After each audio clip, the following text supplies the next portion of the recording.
जोठनी के समानवा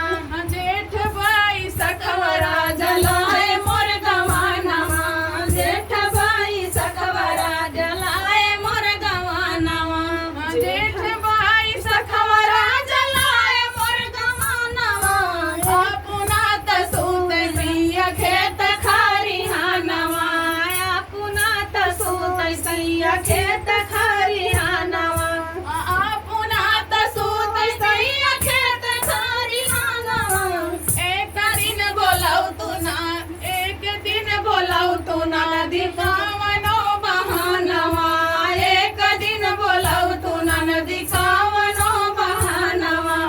एक दिन बोलाऊ तू